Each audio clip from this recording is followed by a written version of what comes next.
Welcome to Tanisha's Locks, Beauty Tips and Potpourri. You are at home with the Tanisha Ali channel, and that is me. I want to thank all of my beautiful sisters out there, my kindred spirits, those of you who are part of my soul tribe. Y'all know who you are. I want to thank y'all for supporting the channel. We just crossed the finish line at 12,000. It's been a beautiful, beautiful experience. Not because of those numbers, but because of the numbers of you, all that I have gotten to know through your support through the channel, your comments. I try to respond to all of the comments, no matter how behind I get. I take time to respond. Some of you I show love. Some of you I try to answer some of your questions. Even though I've mentioned them in the videos, it doesn't matter. I'm so grateful to have you all on this journey with me, and I'm grateful to be on your journey because based on what some of you all say, you listen to a lot of the stuff that I say on the videos, and I had no idea that that's what this YouTube thing was going to be about, nor did I have any inkling that y'all, I got to bring the flowers closer because they're so beautiful. Y'all know I like to digress, but that's okay because for those of you that are part of my soul tribe, y'all know that's how I am. And so that's part of why y'all love me, because y'all the same way. Y'all see me in yourselves. But I got these for $1.69 yesterday from Kroger, the sunflowers. And then I got a dozen roses, y'all, for $6. So this is beautiful. I talked about on my Butterfly Transformations channel, we were talking all about that high vibrational life. And so we talked about this. So check me out over there. Also, check me out on patreon.com and get you a little membership so you can partake of some of the amazing content and some of the stuff we do over there. We're getting ready to have a chakra challenge. Shout out to Cosetta Case. We love you. Shout out to Shira Howard and Sherelle Thornton and all the rest of you beautiful, beautiful people. My homegirl Pavi as well. So anyway, I wanted to talk today. About what you need to look for when you are choosing a loctician. And I'm realizing, like, there's certain videos, like I've been at this for going on, it's going to be 2 years in October, I think. And there are a lot of videos I don't do because I say, well, I already did that. But then I started thinking, you know, a lot of the questions are about those videos, and those are videos I did a long time ago. And so I'm like, you know what? Continue to produce content and continue to talk about those things, because the same people that were watching all of your videos in the beginning may not be watching them now, and you have a lot of new subscribers, so you'll be seeing me talk about some of the same things that I've done videos on before, because the information is important. And you lovely, lovely kindred spirits out there have questions that maybe I can help with. So today I wanted to talk about that loctician business. And I will do another video on the channel about my loctician. I did a few weeks ago, but I took it down, and I'll explain why. I'll talk about my loctician. I have two. The one that I go to more, which is the one that actually established my locks. You all know I think I've done my own now only 2 times. But I always maintain the front.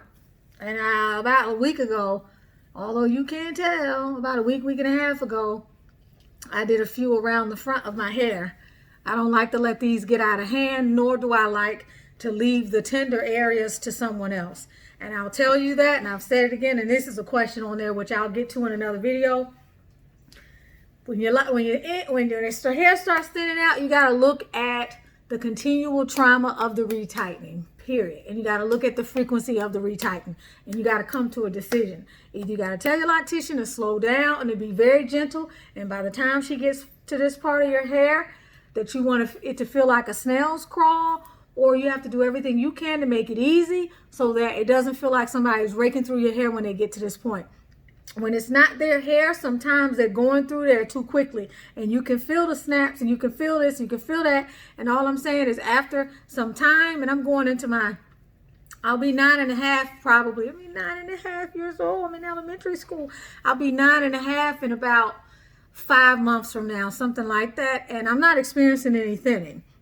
That's not to say I won't. I have no intentions of experiencing any thinning, because I'm trying to take control over my hair. And y'all know I've been putting my Magic Go Grow hair serum in my hair now for going on, 9 years, because I stopped the Talia Wadjet stuff maybe after month 3 or something like that. So I've been using that, which I attribute a lot of my hair growth and the health of my hair to, even though I have cut it, or I've cut it only a tiny bit, very little, just to even up a few that were way longer than the others. And that's because I used to pick lint.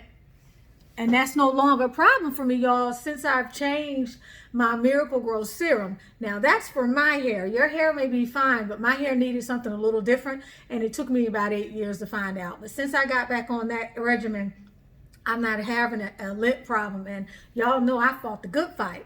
Probably the first, I don't know, 10 videos in the first 3 or 4 months were all about the lint battle. And I don't know, y'all see, I'm not talking about that as much anymore. So not only did I fight the good fight, I won the fight. So anyway, as it comes to your loctician, and I'm just letting y'all kind of see my hair while I'm talking. I'm probably 7 weeks into a retightening. So I'll be needing another one soon. I might be 6 weeks. But you all know also, I don't go until about 10 weeks. And I don't believe you need to be going as frequently as some of you like to go. If you have that addiction to seeing the parts, you need to get over that. Because while you might like to see the parts now in a clean grid, you're not going to like to see spaces between your parts without hair, because you like to see the parts. So weigh the casualties and the consequences of needing that immediate gratification. And realize it's much fuller and much more beautiful when you don't see the parts. I never liked that plucked chicken look. So with the loctician, what are some things to look for? Okay, I have two fabulous locticians. Now, the interesting thing is, I was blessed and I was lucky. Or let me say it like this. I attracted the people who I vibrated with. And so it was a match from the beginning. Watch how the person comes to you.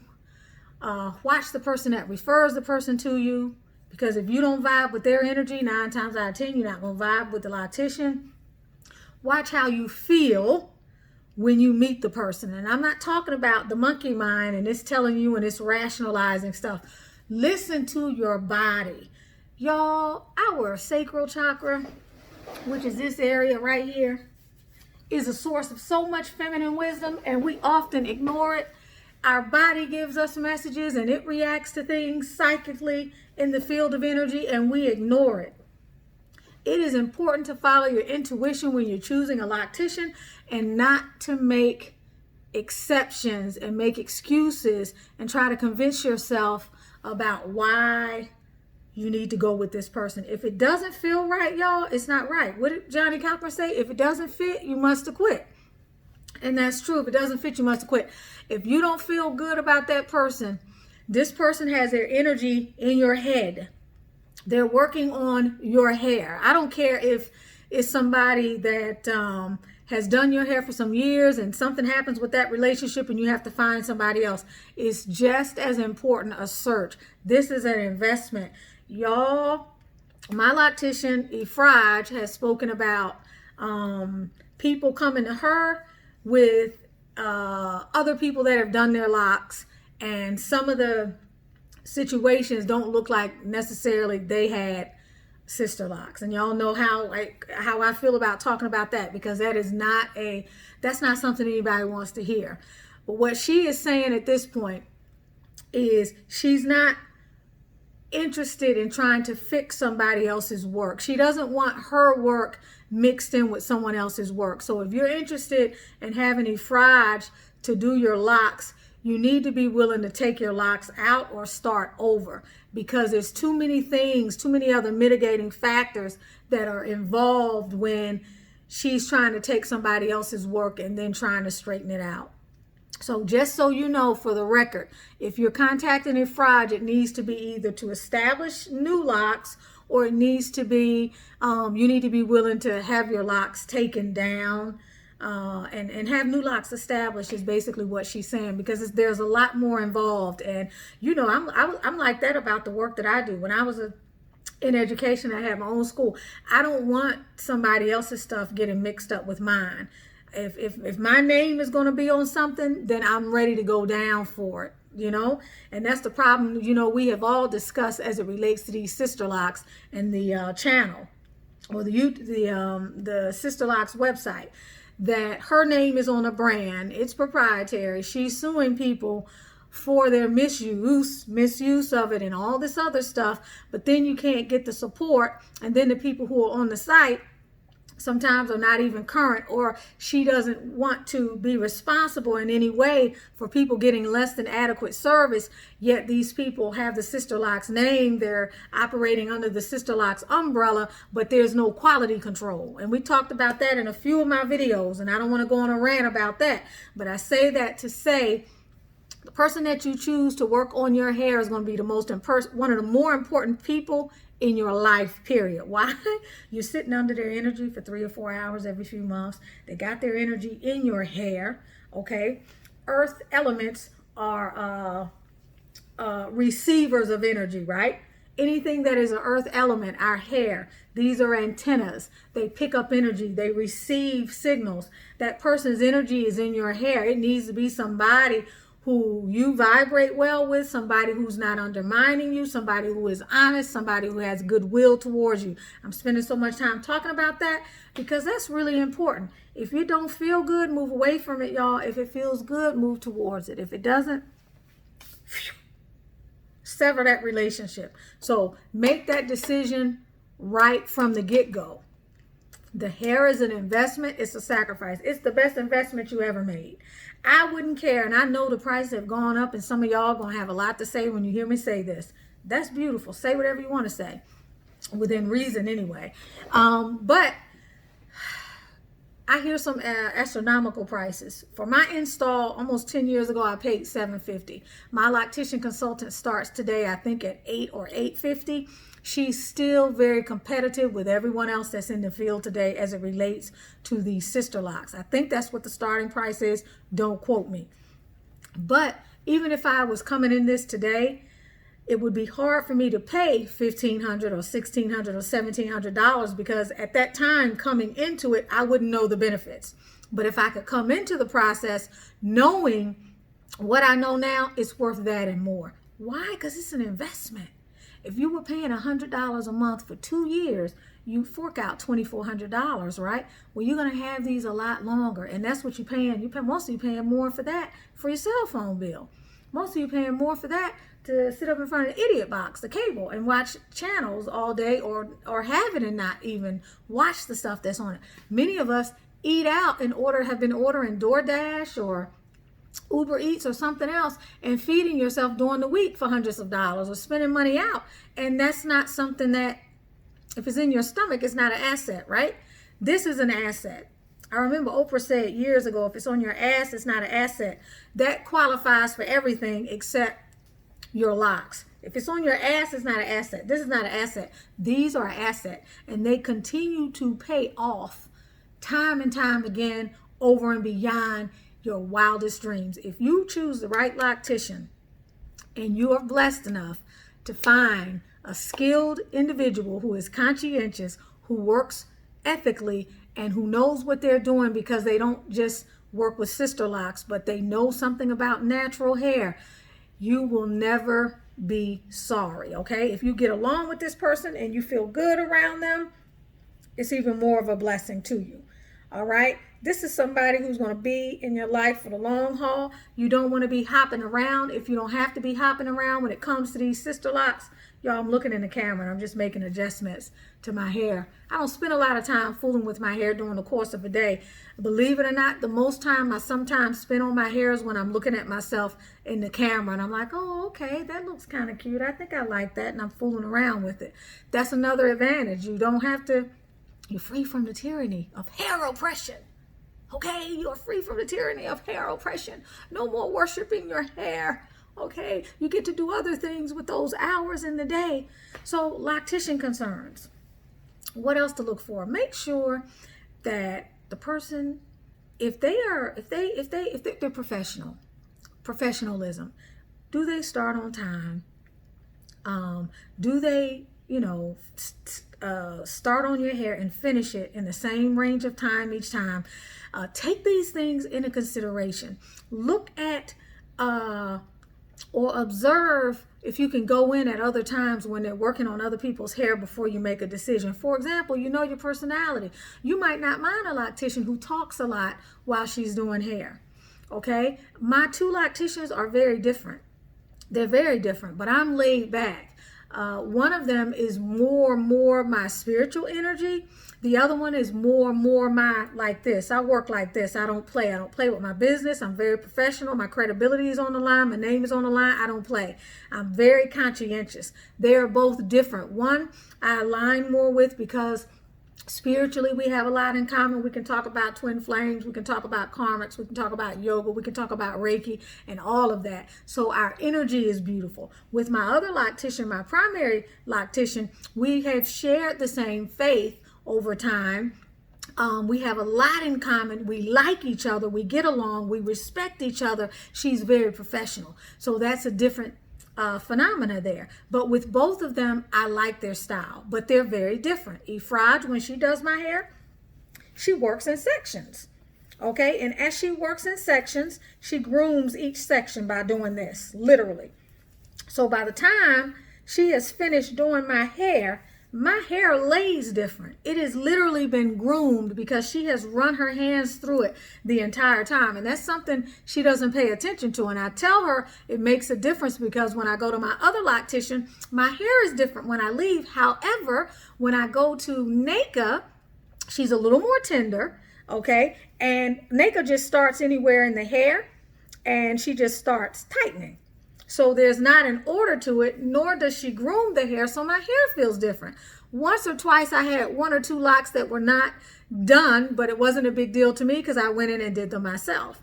But different strokes for different folks. If you are inflexible and you know you are anal, then you need to find a loctician who follows the SISTERLOCKS protocol verbatim.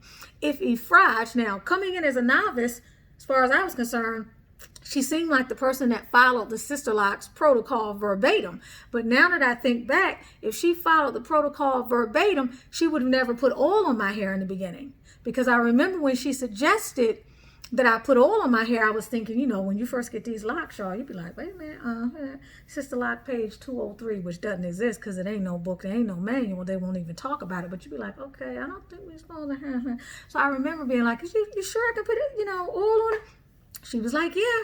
And down the line, I now realize why she said that. And I talk about that in other videos as well.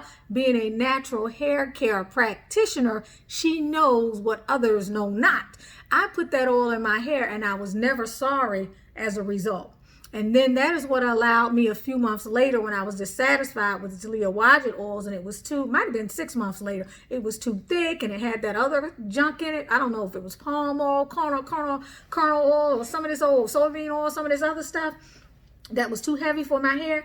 That's when I switched over. But the health of my hair, the thickness of it, the fact that I'm still adding locks along my hairline as we go. I'll be adding one here soon. I've split these. I've split a lot of them across the front of my hair. That is because I believe my hair is healthy, in addition to the fact that I'm healthy. I've been through a spiritual journey since I started this lock journey. That is the most beautiful aspect of what I have experienced with this hair journey, is the spiritual journey that came, or that was birthed as a result of me going through this metamorphosis. And that's a whole nother beautiful, and it started with this. I just got to be so honest with you. I'm an energy healer now. I work with people. We talk about energy. I train people in level 1, level 2 as a Reiki master. I do mindset work. I'm a hypnotist. I do all of these different things. And that started as I began to come back to myself and who I really was, who I really am, not who I really was, who I really am, which started with me being real and giving up the mask and being a slave to my hair and what other people thought and the relaxers and all the other stuff. And that's my personal journey. It doesn't have to have anything to do with you if you don't have locks or you don't want locks. I didn't want them either. They chose me. Okay, a lifestyle, and it became a lifestyle, and it became more than that. But she assisted me with that, both of my locticians, and I'm enjoying the journey because I chose the right people. Professionalism, credibility is important. You want to be able to see some of the work that they've done. Let me tell you what my girl told me. Efraj told me that there are some sites out there that have pictures of the heads that she has done on them. Why do I tell you? When she told me that the last time I went to see her, I was shocked. Why do I tell you that? I tell you that because of this.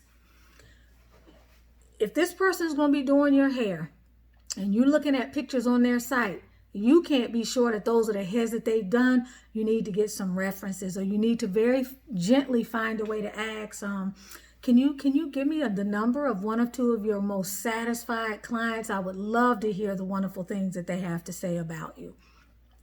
You need to find, and even when you talk to these people, have them to send you a picture through your phone. That way you know you're talking to someone who can actually is a verifiable reference and not someone whose name you were just given. Y'all, you would be surprised at what people are doing today. As long as they can make something look good on social media or on paper, they can really, because you wouldn't do it, you can't imagine it.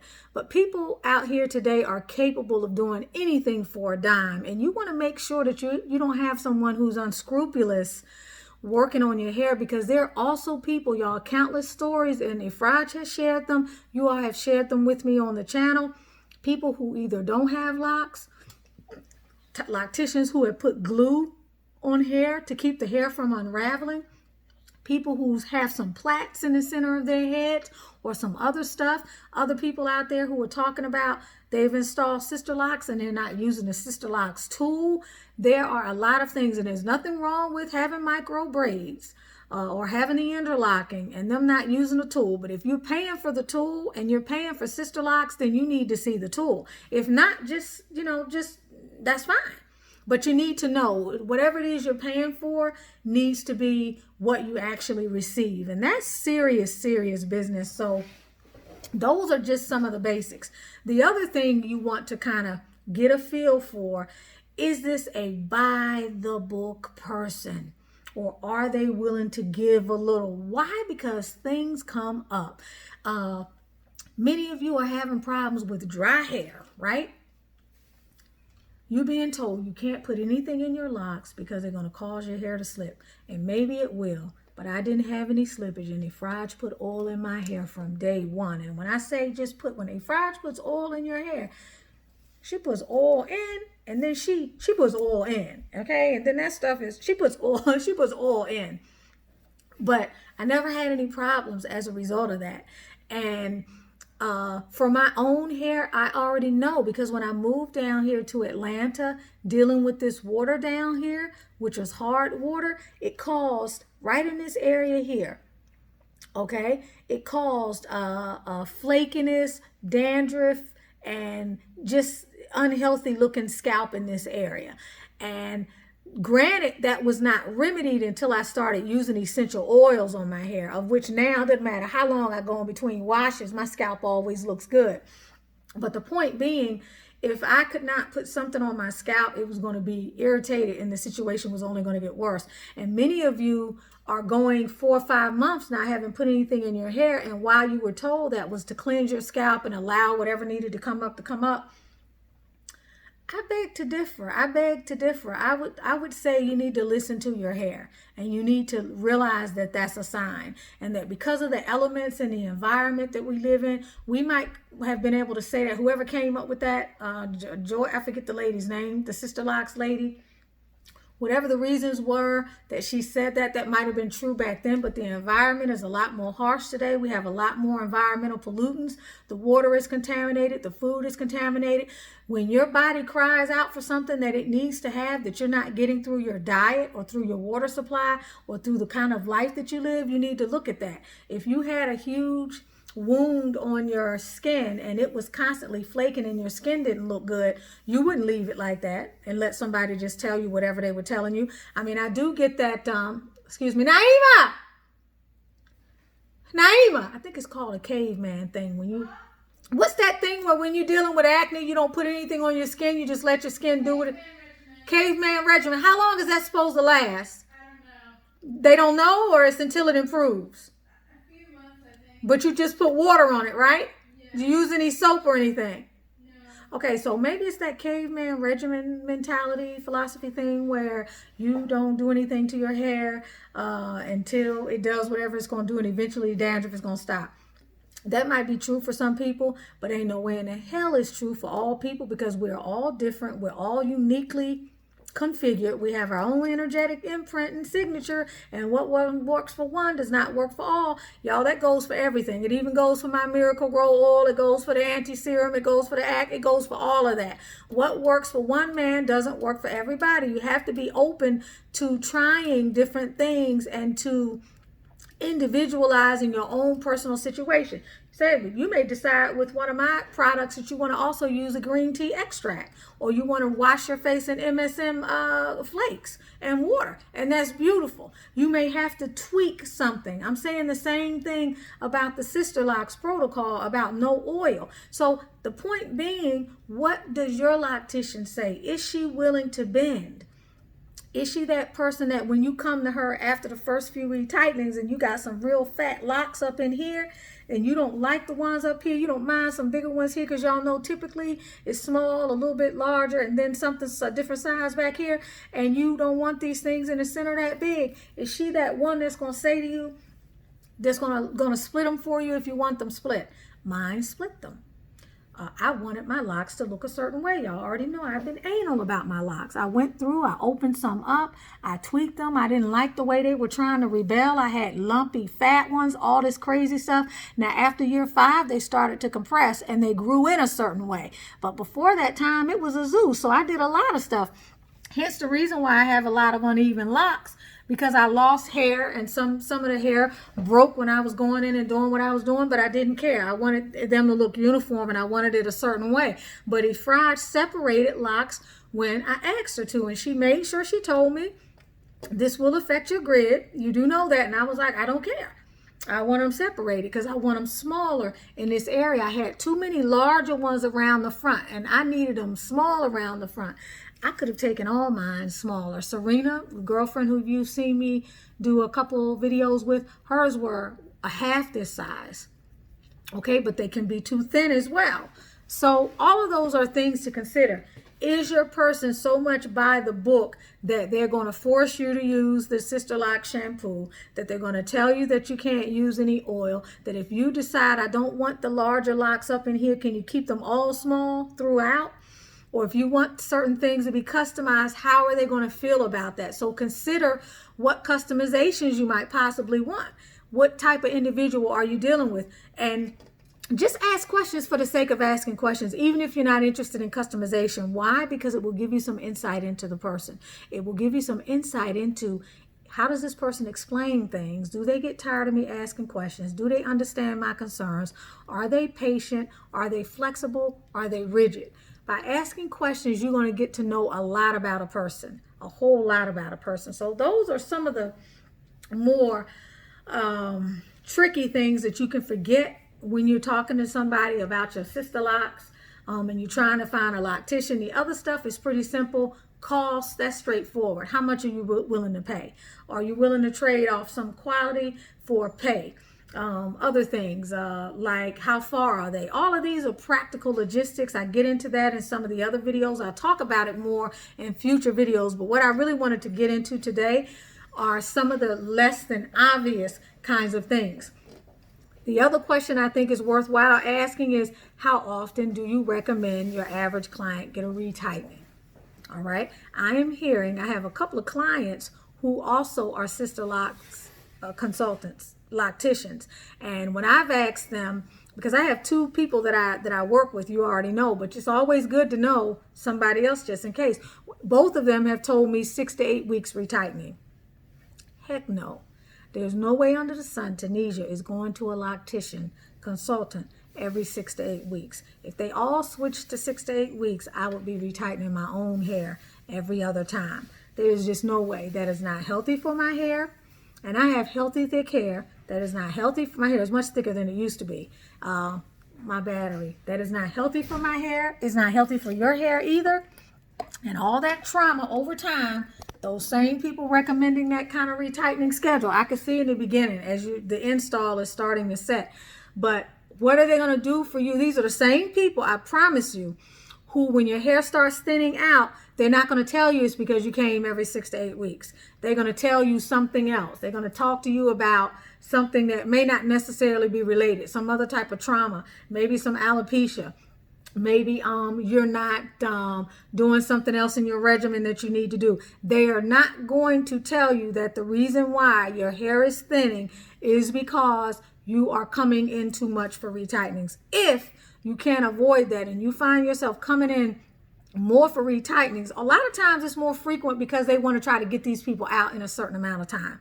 And getting them out in a certain amount of time is not individualization. It's not individuation. It's not saying my hair has separate needs from this person to this person. It's saying I need to get a certain amount of people through here because I have a certain amount of time. And that also means by the time I get around to the front, I'm moving fast. How are you going to move as fast around the front of somebody's hair as you do in here? Where the front is more tender, it's in a place that experiences high trauma and abuse. Just like y'all, when we pull our hair in a ponytail back every day, if we wore that same style, this is going to thin out. This is going to thin out and get short. That's why we all have shorter hair at the back, because it experiences more friction. So what do you think is going to happen when somebody is raking through there with that tool, trying to finish up in a certain amount of time? Those are things you need to consider. If you're going to go every 6 to 8 weeks, then you need to make sure when they get on your hair that you tell them, listen, can you please slow down around the side area? I need you to be super, super gentle. I don't care if you got to make up a story. I was bald when I was a kid. This is the area that experiences a lot of trauma for me. My hair is thinning already. You can say whatever you want to say. It's your hair, it's your money. And I need you to really slow down around these parts of my hair. Just be aware of that, because you know how we say faith is eroded a little bit at a time. Hair loss does not happen overnight. You wake up one day, just like when you're eating what you want to eat, you don't gain the weight one day. You don't usually pay attention to the first and the second pound in terms of the way it looks unless you're getting on a scale every day. One day you get up and you see boom, boom, boom, boom, boom, 10 pounds on. Oh my God, what happened? Hair loss is the same thing. And by the time you start experiencing breakage, y'all, it's like by the time you get thirsty, the body's already dehydrated. The damage is already done. If that happens to be a problem, I suggest you start taking MSM flakes, put them in either water or juice like grapefruit or orange juice. Drink that down. Start out with 1/8 of a teaspoon. I tell people this, start out with 1/8 of a teaspoon. Over time, increase it. Sulfur is very good for hair growth. For some people, they've commented it'll cause you to start to grow hair on your face. Look, if I'm losing my hair up here, I can deal with a little bit of this down here and a little bit of this down there if I have to, if it means I'm going to be getting some hair loss relief. You can also use it and put it in a spray bottle. Be creative. The other thing that I recommend is, because when I was doing this a few summers ago, it helped tremendously with hair growth. In addition to my oils, is you can supplement your diet with folic acid, B12, vitamin E, and what was the other one? B12, folic acid, vitamin E, and there's one more. Folic acid, B12, vitamin E, biotin. Those four together synergistically. You can even add a little bit of a cayenne pepper capsule. Take those together. Cayenne is not a prerequisite. It's not necessary, but it can help. Take those together on a regular basis. You'll see more hair growth as well. Also massaging. You can massage a little bit of rosemary in there. You can use my essential oil blend. Y'all know I already sell it. The one that I don't sell is on the channel. All you have to do is look for it. I can't give it to you as a link here on the channel. You're going to have to look for it. Just do a search, Miracle Grow Oil, on my channel, and it'll pop up. Otherwise, you can get the new blend for $63. It's 8 ounces in a spray bottle. Less is more. It's very easy to get in your hair. You don't need a lot. A little goes a long way. That assists with the health of your hair. Y'all know I'm using these oils. It's assisting with my skin, as is this Samsung Galaxy camera. But the situation with my skin has improved quite a bit. So I'm a believer in essential oils. I've used them for joint issues over time. I've used them for skin issues, whether it be acne. Now it's this anti-aging thing that I'm doing. I've used it for my hair. I've used it to massage on various parts of my body for different things. I swear by essential oils and the way you can use them to supplement your diet. And there's so many to choose from in terms of helping your health. And this video has gotten very long, so I'm going to have to stop, but I will do another one later having to do with giving you some more tips about your loctician. But again, making sure they're flexible, making sure that they are professional, making sure that the basics of price and those logistics and travel and all of that are handled, but making sure you have the person whose energy resonates with you. That's going to be the number one thing. And then also making sure they're flexible if you know you're not a buy, follow by the book type person. And last but not least, that flexibility can really be big, because let's say you have somebody that starts telling you, well, you have 10 locks that have slipped today, so I'm going to have to charge you an extra $50. You don't want that. You hooked up with this person for the foreseeable future. You don't want somebody to count something like that you have no control over, especially if you've been doing what you're supposed to do. See, that's why the wrinkles come, because I'm doing this. If you've been doing your braiding and your banding, and you've done what they've asked you to do, and you're experiencing various things, you don't want that to become an issue. You want somebody who has a heart. You want somebody who's conscientious. You want somebody who will go the extra mile and have a little bit of compassion. So these are all things. I hope this video resonated with you. If you know someone who's considering getting sister locks, or they have sister locks and you know they could benefit from the video, share the video. Please like the video. Please subscribe. Show your love, show your love, show your love. And also, remember to comment in the comment section. Please put what your greatest concerns are with your loctician. I would love to know what some of your greatest concerns are, or what some of the advice is that you have, and I can include that in my upcoming video. The next video I'm going to do today while I'm sitting here is going to have to do with addressing some of the questions that some of you sisters have placed in the comment section on the channel. But you're with Tanisha Ali, generally speaking, helping you to gain clarity, up-level your mindset, manifest abundance, and clear and heal energetic blockages. That is what I do for a living. If you're interested in that, go to hidayareiki.com, which is my website, or check me out on Butterfly Transformations, which is my other YouTube channel, one of my other YouTube channels, or either go to patreon.com/Tanisha Ali. I hope you have a blessed day. I hope you're not being taken in by what is going on around you. I hope you're recognizing the necessity of insulating your energy, taking care of your inner world, regardless of what is going on externally, affecting the things that you can affect, and leaving those things alone that you can't, and recognizing that you have no choice but to surrender to the uncertainty, because God is uncertain and we cannot know everything at all times. But what we do know is that things always have a way of working out, and you know that you are always being delivered in each and every moment, and that everything is always working out for you in the best way possible. So keep the faith. Continue to stay in the vortex, and you manifest what you can to the extent that you can within your own inner world. And do not, I repeat, do not allow what is going on out there to affect you in a negative way, because that's going to be the quickest way to go down. And y'all, we have quite a ride ahead of us. So you better put your seatbelt on, and you better be willing to go within. Be willing to do and give consideration to those things that are really important in your life, like your state of mind, your state of energy, the state of relationships in your life, the level of faith that you have and belief in God, the level of faith that you have and belief in yourself, in order to co-create the quality of life that you want. Because this time can either be a blessing to you, or it can be a living hell for you, depending upon what your energetic set point is. And that is not something that has to be static. You can change that at any given time by beginning to make some very basic shifts in your life. I hope you have a beautiful day, and keep coming back, keep coming back, keep coming back.